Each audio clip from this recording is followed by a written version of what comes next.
If you like what you hear in this podcast and want to help us keep the lights on, then you could support us on Ko-fi for as little as a £1 one-off donation. The links are in the episode description. Thanks for your support.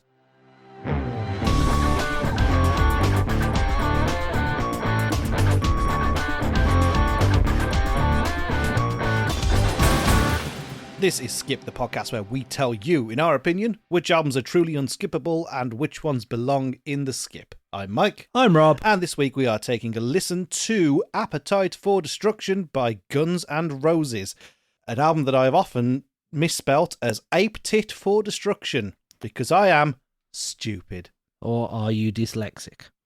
I am Ape Tit for Dyslexia, to be fair. That is me down to a T. Who suggested this one? So this was actually suggested by one of my old school teachers. You're kidding me, really? No, I'm being completely honest. Caught up with him after school, of course, like about 10, 15 years later. Mm-hmm. He's a running friend now, so my ginger friend, Rich, and he said he couldn't determine between 3 albums, but this is one that made him fall in love with music as a teen. Okay. I didn't realise he was into the heavier rock scene when I was at school.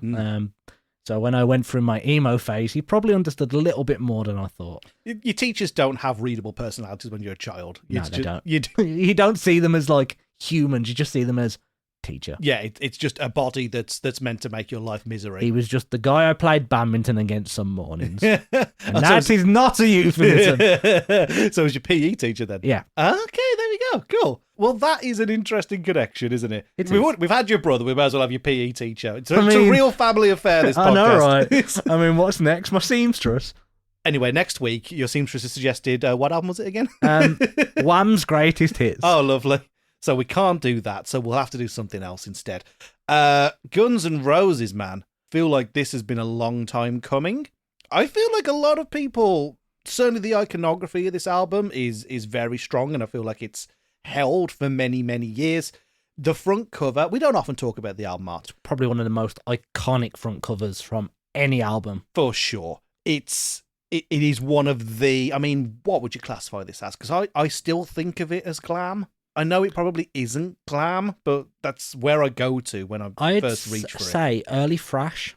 Early thrash? Okay, yeah, no, I can see that. I'll talk about this a little bit more as we go through, but this album's very confused in terms of where it is in the rock scene. It's quite early in the rock scene, so it's like it kind of doesn't know where it falls, and I think that becomes apparent in quite a few of the songs. I'll discuss that more later. The album art is iconic and it has been used by so many different bands with their own iconography on there. Yeah, the whole the skulls of them with their hats and hairstyles and all this, that, the other. On the cross. And on the cross, yep, of the original 5 members of Guns N' Roses. I think there's only really 2 albums where this entire lineup is featured, so for this one to still be this iconic is still pretty dope, because like Lies happened after this. I only know that Lies happened because I had a t-shirt of Lies when I was 15 years old, because that was my only reference to Guns N' Roses. Like, oh, the band that did Lies, and like, yeah, that album that has none of the songs that you want to listen to on it. I mean, real fucking top shelf stuff here. Talk about a debut. And I feel like if you ask people to name 3 Guns N' Roses songs, and the 3 are the 3 most well known or the 3 you like the most, and they're on here. I don't know. I think there's one song. Yeah, No November Rain. There we go. I take that. And to be fair, I have a soft spot for You Could Be Mine. But yeah, November Rain's like a line. That's the one. If those 2 were here, there would literally be no reason to own anything after this album for Guns N' Roses, which is kind of insane. Well, without this album, we wouldn't have that amazing song from the Terminator series, would we? No, we wouldn't. We would not. Oh, man. I forgot that Guns N' Roses was in Terminator for a second. And there we go. Anyway, shall we have the facts and figures before we get into the big stuff? So this album came out in 1987. So this album is older than we are. Nearly coming up to its 40th anniversary. Makes you feel old, doesn't it? It does make you feel old. Most of the album themes reflect the band's personal experience in daily life, including their youth.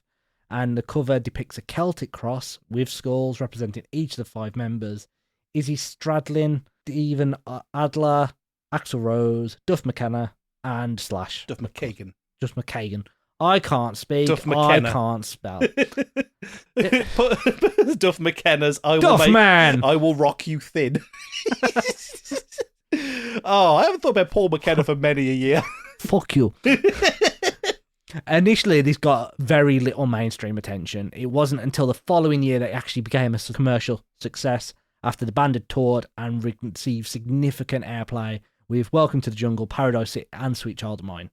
As a bit of a throwback, I remember first hearing Paradise City from Burnout Paradise.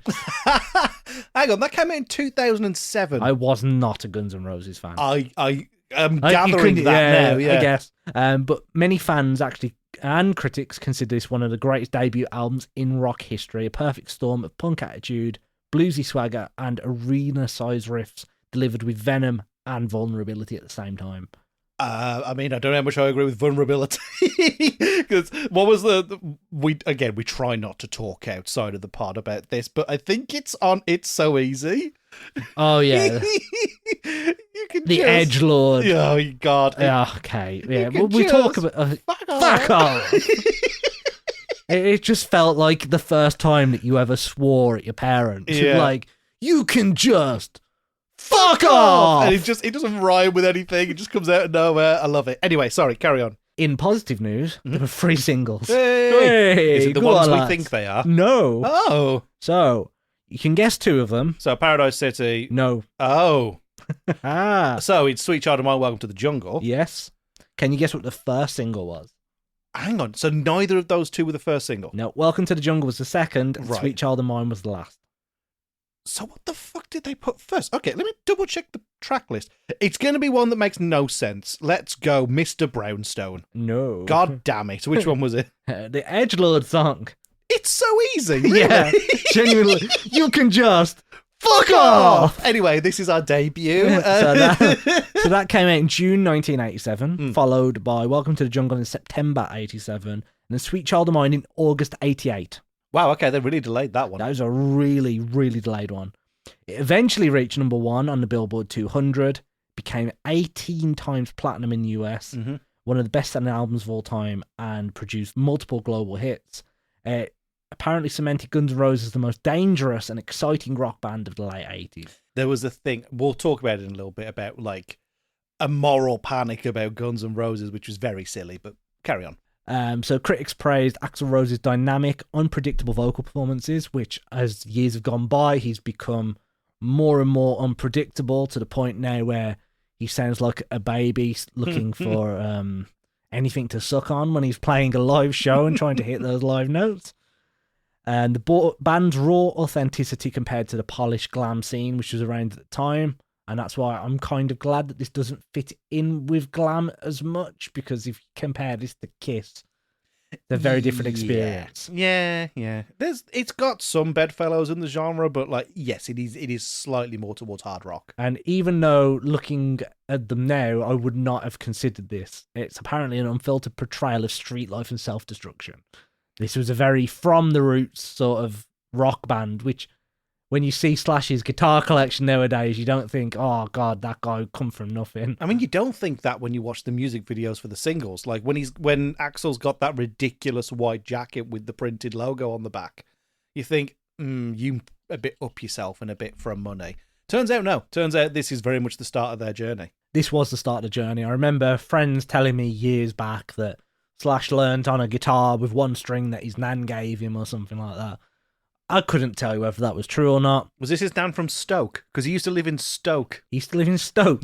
Slash is from Stoke. Wow. Like, he moved to America very young, but like... Oh, so is his real name Piss? No, he's like... Is he Pissy Jeff? He's Slash Pissy Jeff. Are we confirming that in this podcast? Nobody else knows what Pissy Jeff is. That's very much a me and you joke. This is taking a fucking turn. I know, already. right? Okay, I thank have to you. explain what Pissy Jeff is now. Right.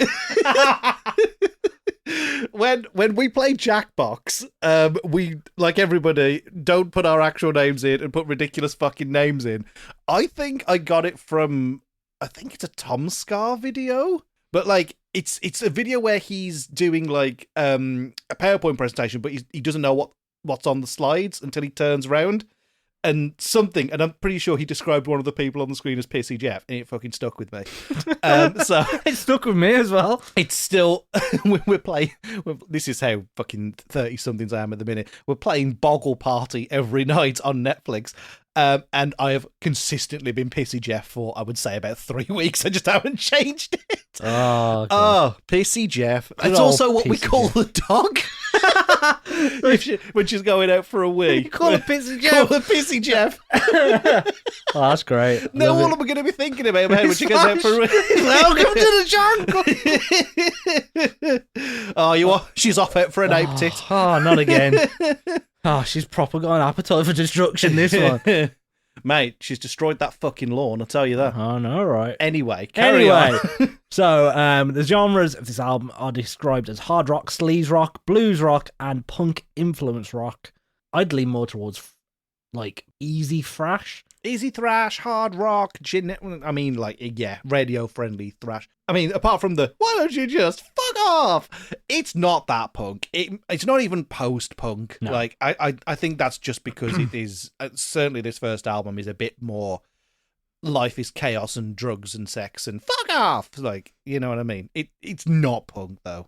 No, I wouldn't say it's punk at all. Like, I do not see any correlation between this and like Sex Pistols. No, none whatsoever. There's none of the political overtones. There's none of the. I mean, there's a little bit of the kitchen sink style storytelling going on, maybe, but even then, it's all about excess, which is not what punk is. Exactly. Really. Punk's nihilism. It's not there. This one is more of a street-born opera, mixing danger and desire. Yeah, that's one way of putting it. It's like West Side Story without the clicking. A lot more pissing. Damn it, Slash. We're on this fucking pissy We're on Jeff the piss train. I'm on the piss train. Fill my cup. This episode, sponsored by Pissy Jeff's nappies. You've got to apologise to your PE teacher for the state this episode has ended up in. Sorry, fucking Rich. God. Any more facts, figures, whatever. So if we go into the professional ratings, so it's got 5 out of 5 for All Music. Entertainment Weekly gave it an A. Pitchfork 10 out of 10. Rolling Stone 5 out of 5. Spin 5 out of 5. Sputnik Music gave it 2 out of 5. Who the fuck is Sputnik Music? You get some weird reviews. I know. Hey, I've got to be honest. Like, I've got to look into everything. But you said you wanted to talk about some of the negative reception that this album had and the sort of like feedback it had. I haven't read into that. So do you want to? Yeah, fair enough. So their big break was with Motley Crue. They supported Motley Crue on tour. I mean, they're very similar acts, these and Motley Crue. And weirdly, Motley Crue also have that kind of like sex, drugs, rock and roll thing. And it's kind of explored a little bit in that biography movie that with Twat Gun Kelly in it. What the fuck's that film called? The Dirt. That's the one. I'd rather watch Pam and Tommy. Oh, Pam and Tommy's so much better. That was such a good show. It's so good. Sidebar. So they started opening for Motley Crue. People fucking hated them. They thought they were shit. And then over the course of that year, between the album's release and the release of, what was the final single, Sweet Child of Mine? Yep, in 88. They got mega popular to the point that people were turning up to the Motley Crue shows to see Guns N' Roses. This kind of started a little bit of a moral panic because of and you'd think, right, you're on tour with Motley Crue, and those songs aren't exactly fucking clean cut. But Guns N' Roses, for some reason, were targeted by certain outlets in America and gone, oh, this is a moral downfall of your children are being told that the hard drugs and sex, rock and roll lifestyle is poisoning your kids. Basic fucking conservative brainwash shite, right?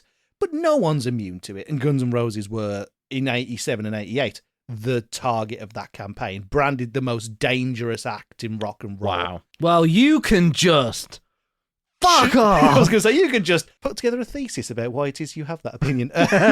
So, like, yeah, this, I don't think that the album is a response to that. I think it happened, it's the opposite way around. They made the album, then were branded, and then got quite popular off the back of it. Probably because people liked the music to some degree. Well, it's the whole, when the Beatles came out, going from goody two shoes to like more experimental stuff. It's breaking the norm of what's around at the time and making it a little bit grittier, a little bit dirtier, a little bit more down to earth and relatable. I think that's the problem. The second something like this becomes relatable, people get scared. And the 80s was a decade of excess, right? So, I mean, it wasn't just within this genre. You were seeing this in like synth pop. This same kind of storytelling about the sheer excesses. The films that were being made at that time were big and loud and in capital letters. Professional fucking wrestling was doing some of its weirdest shit in the 80s. And it's just another example of that. I think the thing that makes Guns N' Roses kind of stand out against that is that the music was very good. And it's kind of easier to accept something if the quality is high. And I think this album, those reviews are totally right. When it comes to looking at the debut albums of bands, normally they're a rocky start. They're a stumbling block, a real proving ground. We've had a lot of debut albums on the podcast, and they've never been what we feel like are the artist's best work. And I think an argument can be made that actually Guns N' Roses didn't really do much better than this going forward. You look at what they made after this. Again, I've already talked about Lies, which felt like a fucking covers album. You got the Use Your Illusion double header, which is, it's where November Rain lives and therefore you have to do it. The Spaghetti Incident, which nobody fucking remembers. And then massive hiatus, Chinese Democracy, one of the most universally hated albums of all time. So it was entirely downhill from the beginning. So this is it's the beginning and the apex of their careers, which is kind of mental. I didn't realise they had so few albums. Not gonna lie, I had no clue. Yeah, they're not a storied band. Like, they've been going for donkey's years, but their material's limited. It's insane that they're all so well known and so revered in the music scene when they've literally managed to make 40 songs, 50 songs between them over the course of their careers. Yeah, it's between them. Between them as a collective. Yeah. I mean, then Slash has gone off and done Slash's Snake Pit, Velvet Revolver, like random bands like that. But even Guns N' Roses can't keep a proper lineup. Like, very true. But it's that it seemed like a very volatile place to be in, and that has a lot to do with Axl as a person. Like, a lot of people fucking hate this guy. And yeah, I can see why. I hate him because of what he did to AC/DC, but that's a very different story. Yeah, that is a very different story. But we continue. Shall we continue with best tracks? Are we there? Are we ready? I think we're ready to go into best tracks. Cool. Generally speaking, right, I do think the album's of a fairly high quality. I'd say so. I think it really comes down to, is this your bag or not? Which is why there's a lot of songs on here that I ended up enjoying a lot more than I thought I was going to. I think we've got to get the singles out the way. Yep, so let's get them out of the way. It's So Easy. Let's start with that one. The Edgelord song. The Edgelord song. I don't hate it. I don't hate it. It's not my favourite, but I don't hate it. I don't hate it, but I don't love it. Yeah, I think that's where I am with it. I think this is the song that made me think like that they're a softer band than I was expecting. It's very repetitive, kind of like the pop of the era, but with a heavier background. And the whole like build up to saying fuck. It's like it just feels like they did it for the sake of doing it to go, oh, we're edgy, when they don't really swear much across the rest of the album. No, the storytelling can be the bit where, you could say there are harder themes, but the language is never part of it. No. I mean, that kind of goes with the song because the whole track is about how easy life is when you stop caring about consequences. Pretty much. Which is why he goes like into that sort of state. And I get it and it goes well with the song, but if you play that to a modern audience today, it would just be such an edgy thing to do. Like when you're swearing at the police underneath the table. Yeah. Oh, when you've got, like that bit in Ali G. Yeah, where he's got his 2 fingers up next to the door handle of his car when the police drive past him. He's like, well, look what I'm doing to him. It's So Easy. He's like, of the 3 singles, which again, beautiful number, easily the weakest. Yep. Not worst. I don't think there's a bad one, but I can see why they didn't get off to a successful start if that was their opening single. Precisely. And then you get to Welcome to the Jungle, which opens the album. I mean, this kind of feels like one of those Michael Jackson Thriller moments where it's like, well, fucking duh, this is excellent. It's absolutely broken through the zeitgeist. People know this song if they don't know Guns N' Roses. People know this song if they don't know the album. It even had memes. It had memes. Knees. It's very good, though. It's very, very good. An all-timer. I mean, it's not quite an all-timer riff as Sweet Child of Mine, because, like, every fucker wants to play that. But I'd say the solo's up there. Oh, the solo from this song is amazing. Yeah. It's so good. It really is, like, everything you would want from a Guns N' Roses song up front. Iconic opening, like you say, slightly memey vocal inflections from Axl, a fucking blinding solo, and proper, like, belt-out sing-along bits. That is kind of like Guns N' Roses in an encapsulation. They were always kind of meant to be a little bit of a stadium band, and they had that sound from the very beginning. Yeah. So, I mean, it's a 5 out of 5 song. What do you want me to say? Yeah. Then we move into possibly one of the most overplayed songs of our generation. Yeah, it is overplayed. Does that mean it's bad? I don't know. No, it's a great song. It's the song that everybody admires from the collection that they want to play. Like, everybody wants to learn that riff. Yeah, everyone wants to learn the opening riff or the guitar solo from Sweet Child of Mine. Oh, the it's that one, isn't it? Yeah. Yeah. I mean, it's fucking hard. The opening's hard because I've got proper club hands. I could never get the finger positioning right for it, which is why I ended up playing Arctic Monkeys instead, because that was easier. Yeah, I could play that. Yeah, I mean, what is there to say about Sweet Child of Mine? Again, it's proper belt-along karaoke classic. But at the same time, it's probably one of the softest songs they've ever released. I mean, you look at this album and it feels a little out of place. It's so out of place for the album. It's more of a rock love song. Yeah. Apparently Slash, I don't know whether he still does, at the time, fucking hated this song. Because he's like, now Slash of all people, again, resident of Stoke, Slash, stroke PC Jeff, was like, we've got a bad boy image in this band. We're dangerous. We're fast and loose and out to get you. And this is a love song, and I don't want to do it. She's got eyes to see me. Imagine making this song. Like, I don't want to make a fucking ballad, so I'm just going to make 2 of the most iconic riffs of all time and put them in the same song. It'd be like if Slipknot released a rap album. Yeah, so such a curveball. And when you're doing a debut album of heavy rock, why have you thrown a love song in there? It's odd. Good song, odd choice. Yeah, odd choice, but like, again, it's another 5 out of 5 all-timer. It's really hard to say anything about those 2 songs specifically. And let's add in the track that you thought was a single, Paradise City. Yeah. Another one, I'd say, is up there with the instrumental for Sweet Child of Mine as one of the most iconic openings to a song. Oh, yeah, like one you get within 2 notes. Like, one of the easiest things to do on the Buzzcocks intros round would be this. And come on, like, again, there's so many beautiful riffs across this album. It's surprisingly excellent. I mean, Slash, so it shouldn't be that surprising. It's surprising that there's this many packed into what is like, it's a 12-track album. I think the interesting bits to talk about are the stuff that didn't make singles and whether or not they all feel congruous to the album, which I'm happy to say up front, I do feel that even with Sweet Child of Mine acting as this kind of like love buffer. Yeah. I love that term, love buffer. I think the rest of the album is pretty much of a theme. I think that theme works really well. Everything is kind of a rough and dirty kind of like fun excess story, or I mean fucking there's some that don't work. And we'll talk about those in a minute, but the ones that do work, for me, I'm going to highlight My Michelle. I quite like that one.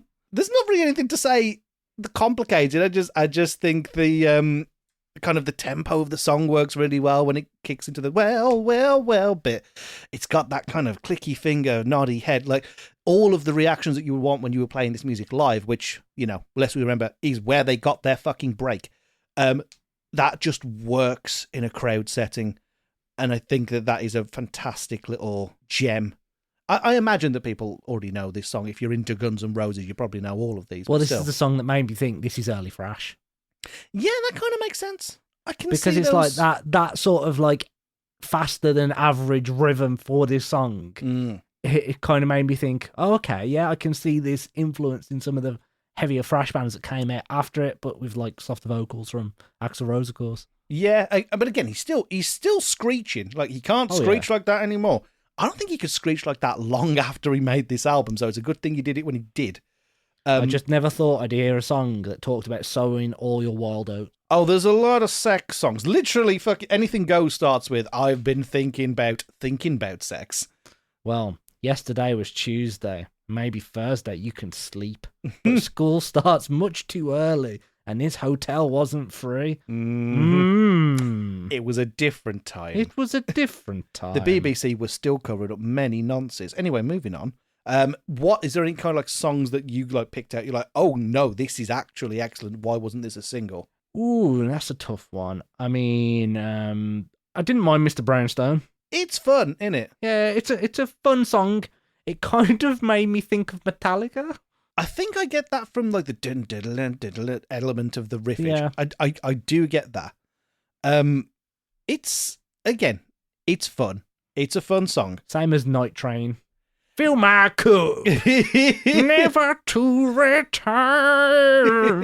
Anything you can have a sing along to, I'm there for. But I will say, other than the title tracks and Paradise City, this album's very mediocre at best. You think?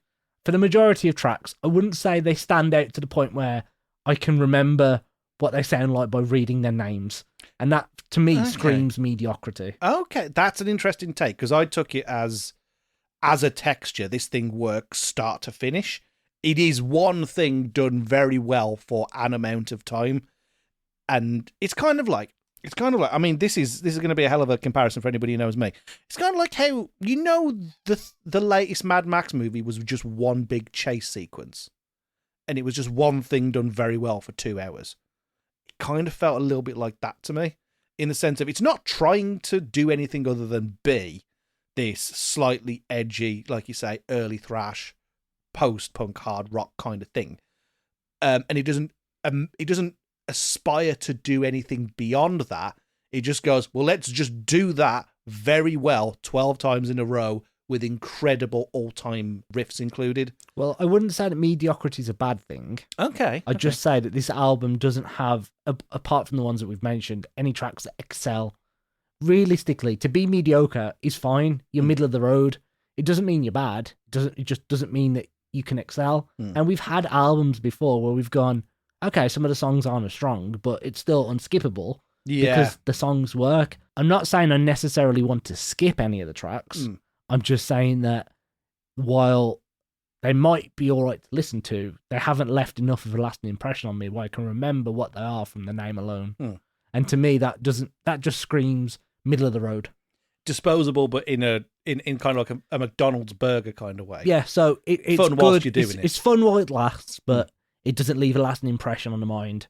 Are there any songs on there that you think we need to talk about in a little bit more detail for a positive or a negative way? This is the thing. I kind of see where you're coming from, because I looked down the track listing and a lot of it goes, I had fun with that. And again, beyond that, and there's not really anything I need to specifically say. Night Train is fun. My Michelle is fun. I liked Rocket Queen. Like, I might be in a bit of a minority there, but Rocket Queen was kind of fun. I think realistically, the album is more of a attitude than it is a solid attempt at, say, songwriting. I don't feel like there's anything here that really plumbs any emotions beyond let's go crazy and wild and have a party. And if you want that, I mean, a party's a great example.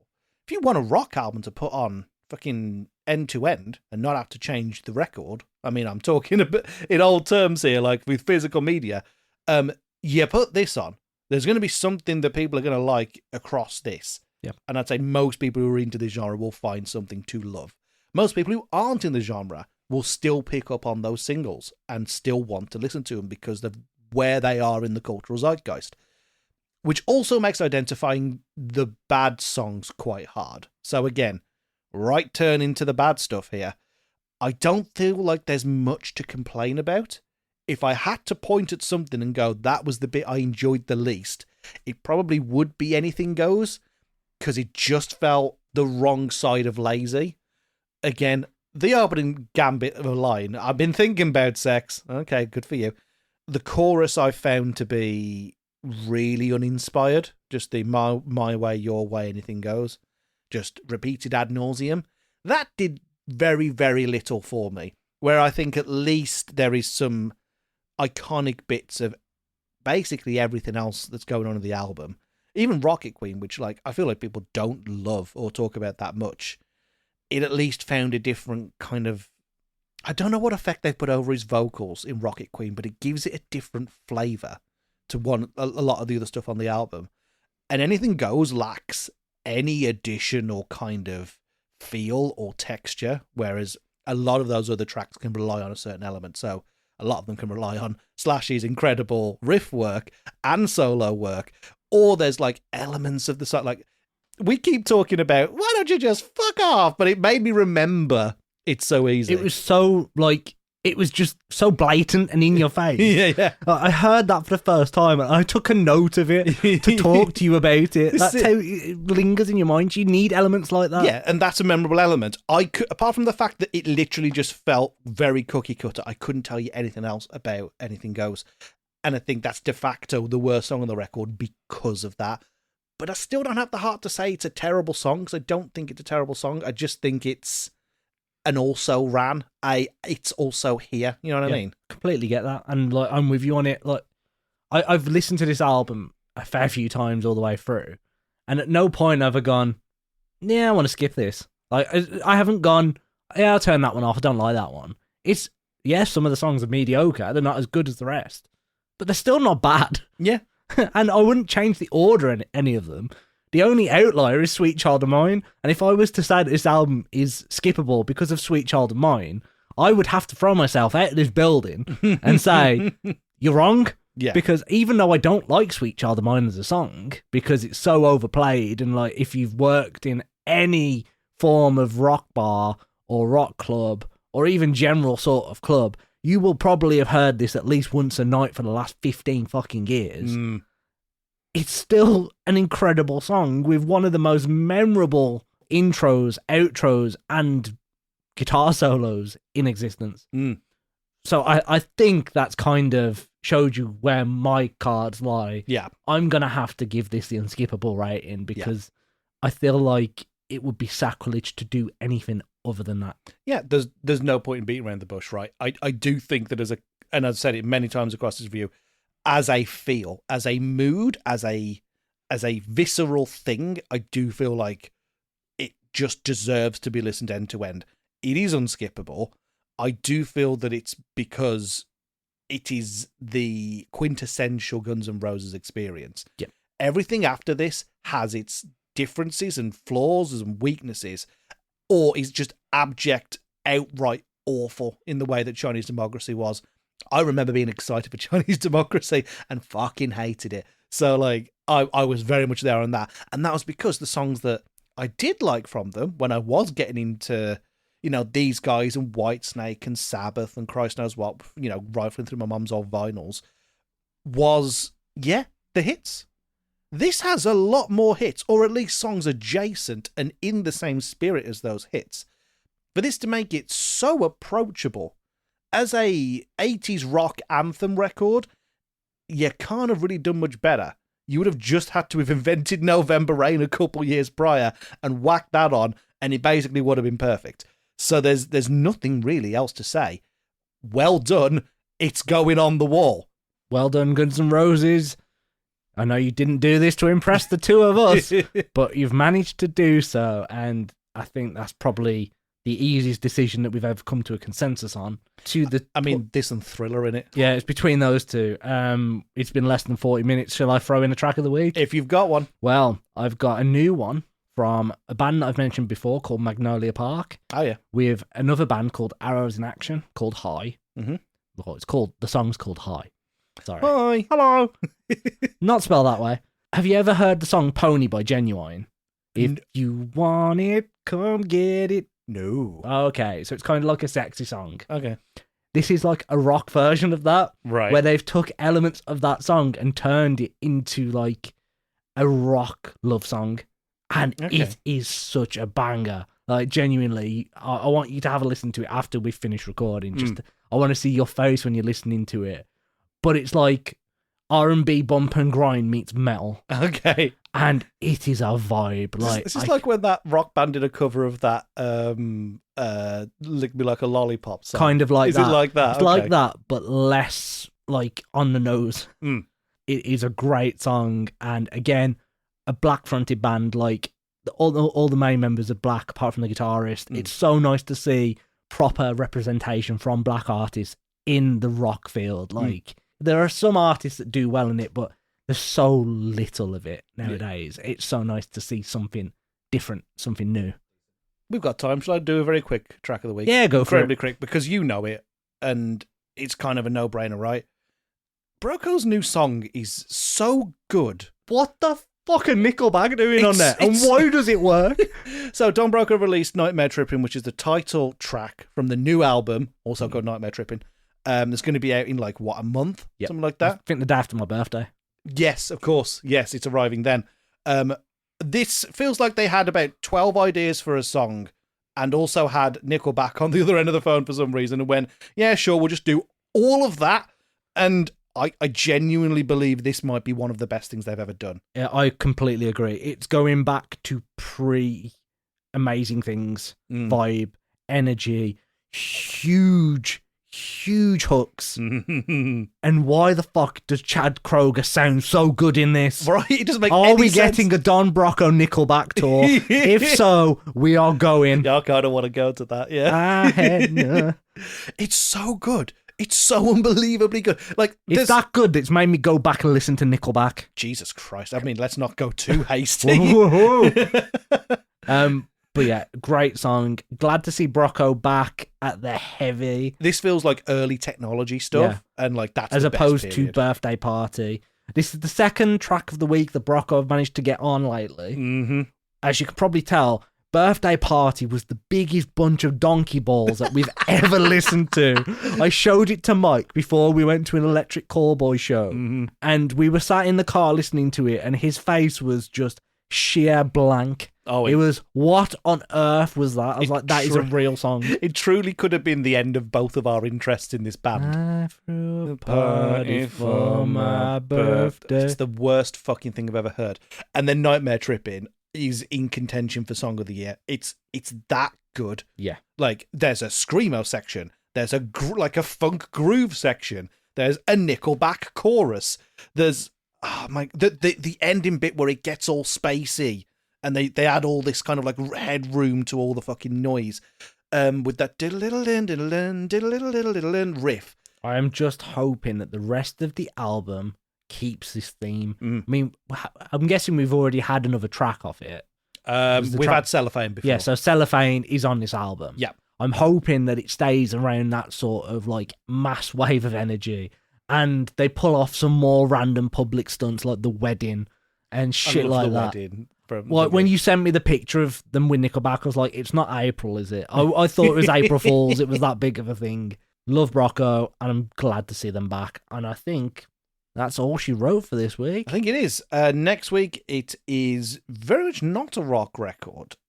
We might just escape to the country for a little bit. You know, maybe check out some moors, some misty moors. I'm home. Are you home? That's how. Well, we'll see you next time on Skipped. Thank you very much for listening to this. If you do want to go and suggest your own albums, you can do so on Linktree or via email. It's skippedpod@gmail.com. That's skipdpod@gmail.com. Or the Linktree, which is linktr.ee/skippedpod, spelled the exact same way. Or you can find us on any of our social channels. All two of them. Skipped Pod. All two of them. Skip Pod wherever you want to find us. Or send me a text if you want. My number is... No, please don't put that in there. You can send us a smoke signal at the... I don't even know how you address them. This episode got weird. Rest in peace, Pissy Jeff. And we'll see you next week. Bye, everybody. Bye.